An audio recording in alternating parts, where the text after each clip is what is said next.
What's up? What's up? Yo, How have you been? I'm fine, I guess. Since TI, a lot of stuff has happened. Do you guys are you guys still motivated? Oh well, I guess. I mean, we love the game, so we're always kind of motivated. What are your thoughts on the patch? I'm sure you get asked this a lot, but Oh well, to be honest, we haven't really played much this patch. In fact, we haven't even practiced at all. So I can't really say what I dislike or what I like. So I'm kind of neutral about it. and you guys came in second again. We didn't do an interview after we did it before, and you said, me and Funnick, we have all this pressure on us, and it seemed like coming in second at least justified your spot, on Navi. Do you think it's just getting harder each year to place high? Obviously, the competition gets harder every year. So, I mean, every TI has been harder and harder for every team. First TI was pretty much a free run. I mean, most teams weren't really prepared to play Dota 2, and it was very shaky. Second TI, we had the Chinese team coming very strong, and there was only one European team who could even come close to them. There was Navi. And this TI, we actually had 3 European teams in the top 8 and 1 American team that was Liquid. So I personally think everybody agrees on that. Every year it just gets harder and harder to win or achieve anything. So yeah. But you said you don't practice much on the patch, but you must like it. You get some more gold for supports, right? I don't care. I just want to win. You get a little bit more fun. You get a little bit more items. Yeah, well, I guess. But I mean, we have seen all this Midas rush going on. But if you watch my games, I didn't do it at once yet, because I don't know what to think about it. I still have to figure out what the best ways are of playing this patch. So I really don't know. Obviously, it's to give you enough farm to get an Aghanims on Rubik. That's what you want. Well, to be honest, Rubik this patch is very bad. I mean, we haven't really seen anyone use him either. Like, he gets picked very rarely. I mean, you got Aghanims, which is very cool, but it's not really meant for support Rubik. When I get it, then it means we already won the game. I just want to have some fun. But point is, they nerfed the first spell of Rubik, Telekinesis. They gave it 22 seconds cooldown now instead of 17 seconds. And that was a huge nerf actually to this hero. This hero was already kind of weak. Really, that cooldown nerf was super Well, big? let me explain you like this.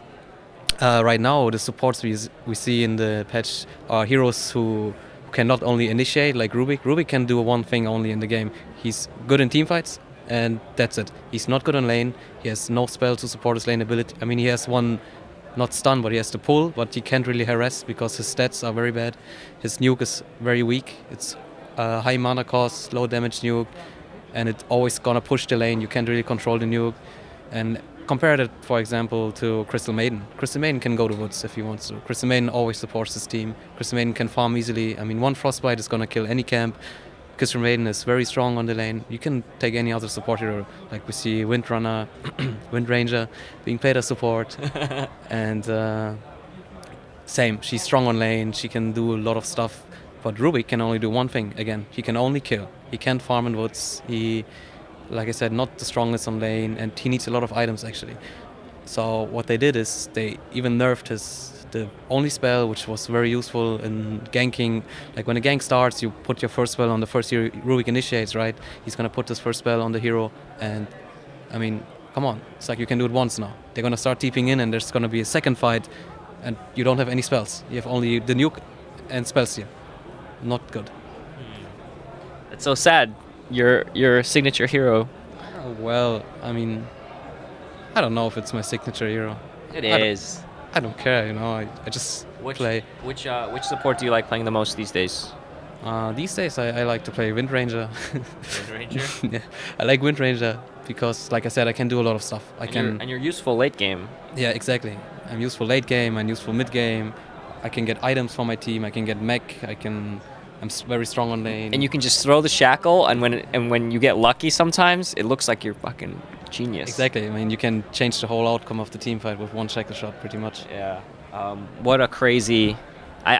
sometimes I still don't even understand that ability, because like sometimes it looks like it should 100% hit and it doesn't, and then sometimes it doesn't. It looks like it should not hit and it does. Oh, it's true. It's in Dota 1. I mean, in Dota All Stars Warcraft 3, I really liked the Zero. Like, because I had perfect control of the shackle shot, I had perfect control of every spell. But ever since the Zero has been in Dota 2, I never felt it. I was like, the Zero is random. I do the shackle shot. Sometimes it's like it should have, like you said, it should have hit. Nothing happens, and sometimes I stay here and there's like one hero is here and one hero is here. I shoot it from here and boom, they get shackled. I'm like, yeah, I'm okay with that, you know. Like, what the fuck? Yeah. And I thought they fixed it, but they haven't really done anything. So I think they have more important things to work on. So. Just all these small mechanics, they all add up. They're all equally important. But well. Okay, so MLG, Speed won. DK looked really strong, but Speed managed to beat them. Why do you think that happened? Well, first of all, I think Speed Speed has this European flavor, which DK couldn't handle. I mean, they're a very surprising team. They pulled out the Bone Flesher twice and won with it. And DK, I mean, you can't prepare against... Link clinks too. Yeah, it's true. But I think it didn't make the main difference. It was the hero itself. They couldn't really handle the hero. Obviously they understand what Bone Flesh is. I think they've played it themselves too, but the way Speed used it, they didn't really see it before, I guess. Like you said, Blink clinks adds to that. And well, Speed was very strong, like super strong team this tournament, no doubt about that. And I'm really happy for them to win. I feel like they play, like, a lot of different teams play different heroes now. The patch really, I think it really brought that out. Yeah, it's true. I mean, we're still all trying to figure out what's the best. We still don't know. We're probably going to know in 2 or 3 months. But coming to MLG, it's like every team has its very own style. It was very obvious. Every team played very differently than other teams. But well... Like, you have teams picking Invoker, you have teams picking Potom. Yeah. You know, teams just doing completely different things. Yeah, and I think, like I said, like DK was very prepared to this tournament. They changed their styles constantly during the games, and since Speed played them last, they had the advantage to prepare them the most. Like, because DK was, for everyone, DK was the winner already when this tournament started, pretty much. But I mean, I think another reason for Speed's success was that I think DK was really drained out after our games. Because the crazy rapier game. Well, it's like, yeah, this game was very long already, and when they play us, I know that they don't want to play us at all, and they were mentally drained out completely. Like, I think every pro gamer could have seen the difference DK playing us and then playing Speed. They were tired. They were tired as fuck. But so you could say Speed owes you some of the money, right? No. They help you helped them out a little bit. No way. I don't want to take any credits away from Speed. Totally deserved it either way. You guys are your style's a little different again in those games against DK. It seemed, you know, like people watch Na'Vi and they expect a certain kind of style from you guys. You know, like these crazy like dive towers, lots of kills, lots of fights, and then you get to like you're playing DK and it's just a lot of farming. Did you get? Is that a conscious choice you guys made, or what is it? Oh well, it's pretty much like this. I mean, we don't really have a style to begin with. We play very chaotic, that's obvious. But the point is, when we played DK, we always played from behind, because they always won us from the very beginning. They had better lanes, they had better draft, just better control over the game. And when you play from behind, what you do is farm. I mean, when you play from behind, the first thing we actually always like to do is, against all teams, is we try to create chaos. And we want to like do some surprise ganks, and we always try that. But DK didn't give us any chance. Like, they rushed 2 items. I mean, they rushed 3 items. It's Midas, Force Stuff, and BKB. The Midas means they can just chill and just farm up anyway. Force Stuff means any gank we try to attempt, the moment they see us on the map, they're gonna start TPing and be there with all the heroes. When I play Bane and I wanna ulti one guy, he's gonna Force Stuff him out. When Funnick plays Clock, he's gonna hook one guy, Force Stuff out immediately. No chance to gank them. And then they get their BKBs, and I mean, that means we can't take the fight anymore. We have to farm up and get some Divine Rapiers. So yeah, it's pretty much explained by playing from behind, and they didn't give us any chance to create chaos. We heard some of your team chat get some very animated discussions in the game. Is it typically like that? How would you describe your team chat?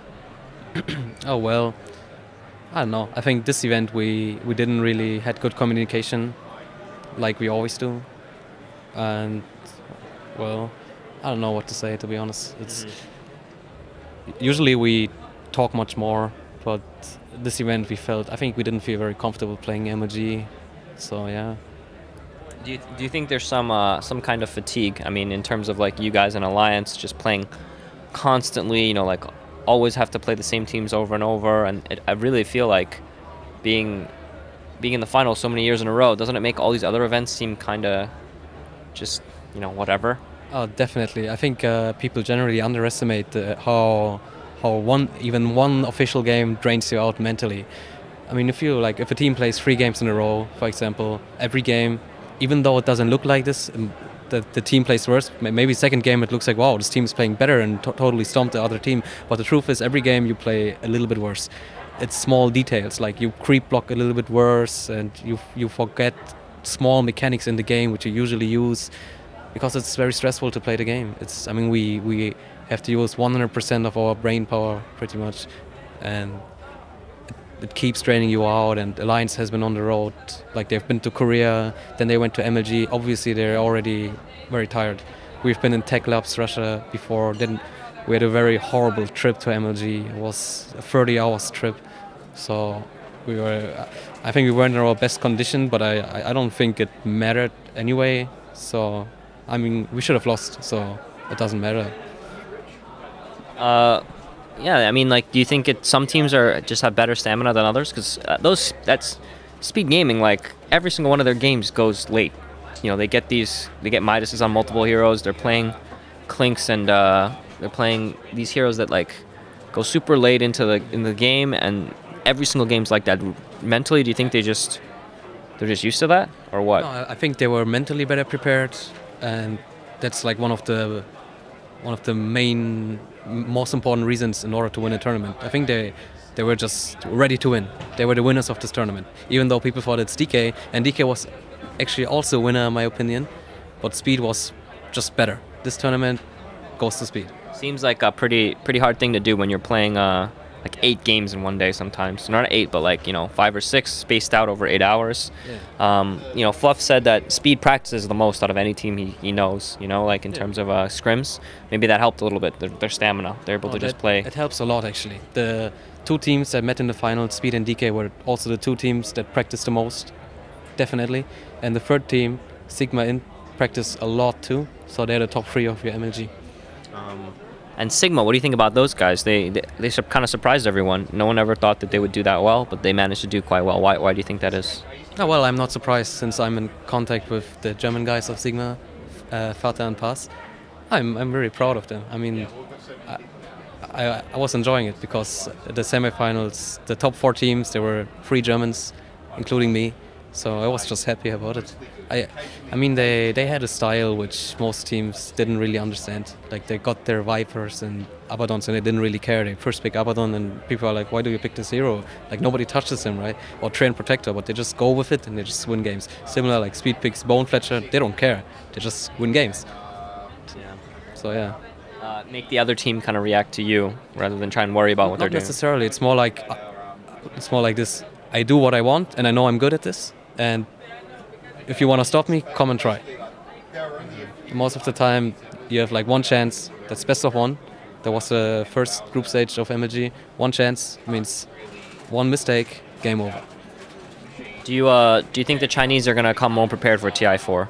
Because they didn't have a very good showing TI3. I mean, I think almost all the Chinese fans were disappointed at how it turned out. You know, top 3 no Chinese teams, and it was just kind of like they were unprepared, especially in the group stage, you know? Didn't seem like they were really ready for it.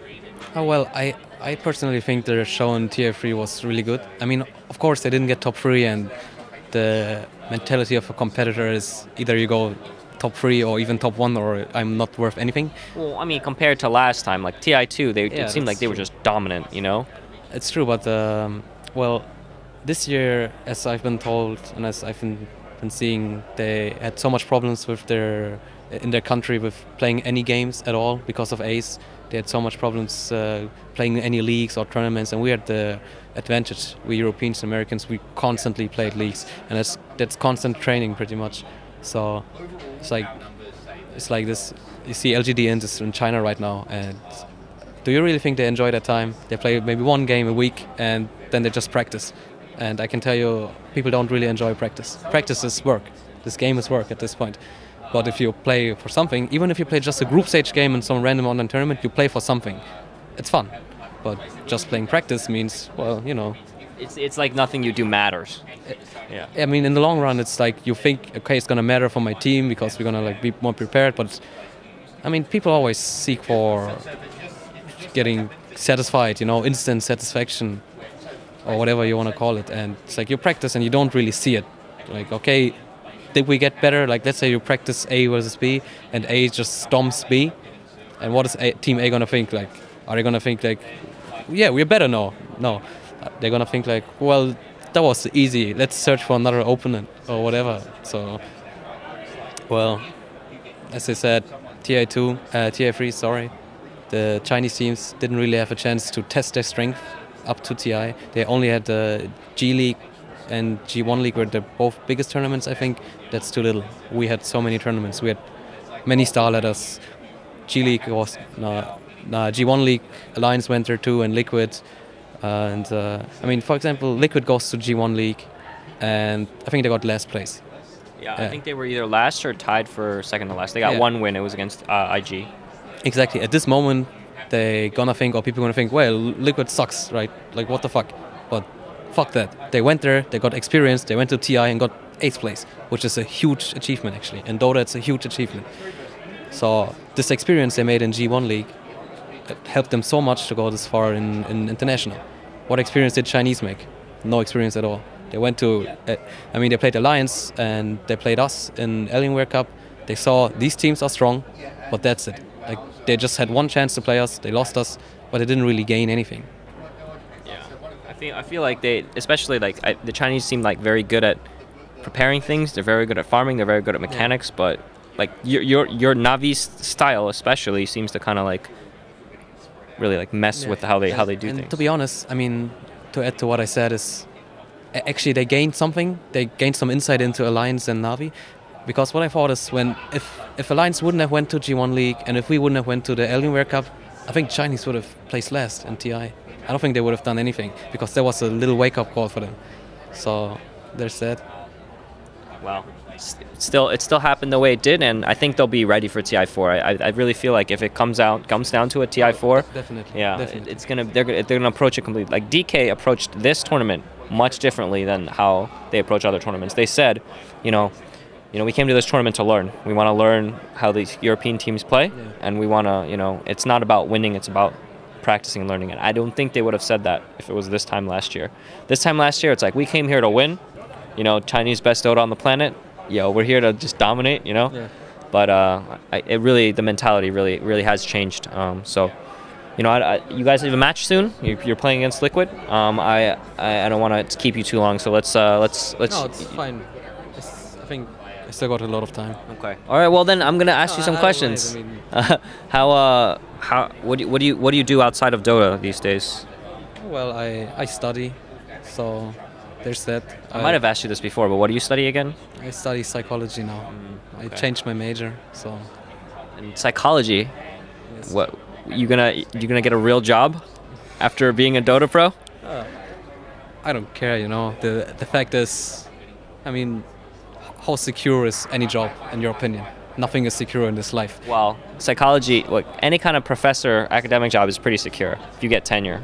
That's true, but I mean, people always like to think what's gonna happen in 10 years or how's my job in 5 years and stuff like this. But I mean, there's no point. We don't even know what happens tomorrow. Tomorrow, everything might be upside down already. We don't know.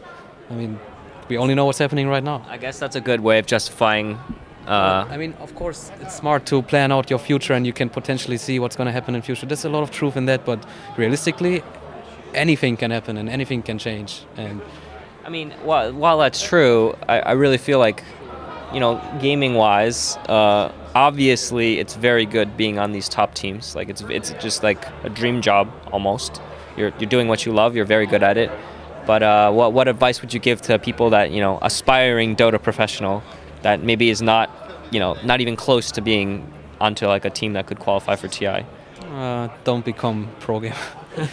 Honestly, it's not financially it's not worth it, not at all. There's 2 teams in Europe that can afford playing. That's Alliance and Navi, and the money I make with Navi is not enough for my living standards. I come from Germany, so it's not much money. And then it's just not worth it. I mean, for the Ukrainians, it's worth it. You see Alliance, for them it's worth it. They won TI, but I mean, you have your own team, Team Liquid.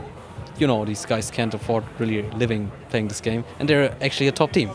So, but in all honesty, I mean, in the end, you gotta do what you love. If you think, okay, I can afford this, I can, even if I don't get paid well, and I just want to do this because I love it. I love this game. For example, pro gaming, I love this game, and you know, it's a very risky step. But the truth is, I mean, if you don't take risky steps in your life will be boring. Well, I mean, how can you tell whether you're good enough? What advice would you give someone? Because a lot of people, like, especially in Dota, there seems to be a lot of people that could be good enough to be on the team. There's just so few openings and opportunities to do that, you know? How can you self-evaluate your skill properly? Oh, well, I mean, obviously results always speak for itself. That means if you have good results, it means you're good. But I don't necessarily agree that there are barely any openings to become good. In fact, there's a lot of openings. I've seen a lot of open tournaments going on, and any team can join them.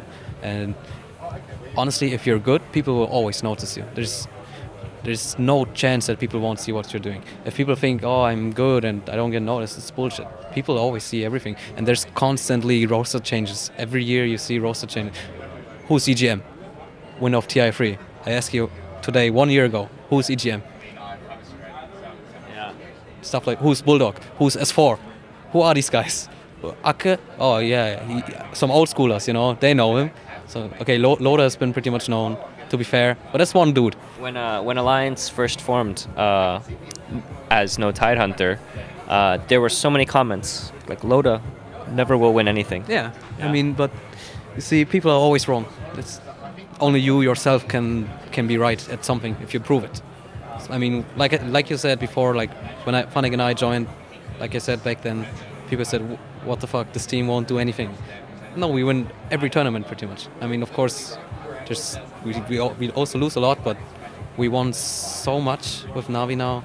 I think this current roster has been more successful than the old one, excluding TI1 maybe. So yeah, you have to prove everyone. You have to prove yourself, and if you prove yourself, then everything is natural. So you feel like since you guys aren't practicing much these days, ramp up for the future tournaments or what? Well, I mean, I don't know. If I ask you, what do you think? Ever since TI3 ended, how many hours of practice does Navi have? I'm not gonna ask you because it's gonna be. I don't wanna. Just say a number. Let's be realistic. Ever since TI3, it's been 3 months now, 2 months, 2.5. You know, asking me this question gives me some information on. Just answer the question. 100. 100. Okay. You wanna know? Yeah. 3. 3 hours. 3 hours of scrims. 3 games. Wow. Okay. But you have been playing a lot of tournaments, so it is true. It's, that is practice. It's true. Yeah. But it's like scrims are the best kind of practice. Scrims are much worse quality-wise than quality. Playing tournaments is the better practice overall. That's true. But playing scrims is like this. 1 week you take time off and you get your team together, and you try to figure out everything about the game. And then you're gonna write down your heroes and say this is good and this is what we want. This is how we should roll. And then you come back after 1 week, and you're gonna be a different team already. And yeah, we will do that after New Year's, but for now it's been really hard.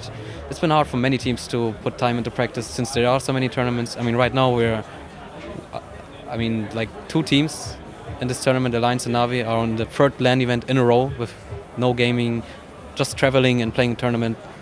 So, I mean, Fnatic has been to Korea too before that, and Liquid as well. So they all understand like what it is. Like you can't really practice much, and speed gaming, they sit at home and they can practice. They have the freedom of practicing all the time. It's awesome for them, you know. Yeah. Okay. Well, you know, good luck. I hope you guys can show some chaotic games in the future. Everyone loves watching that kind of thing. Do you have any shout outs you want to give? Well, shout outs to my team, to my sponsors. Shout out to everyone watching this. Thank you for following us, and thank you very much. Okay, thank you. It's always a pleasure.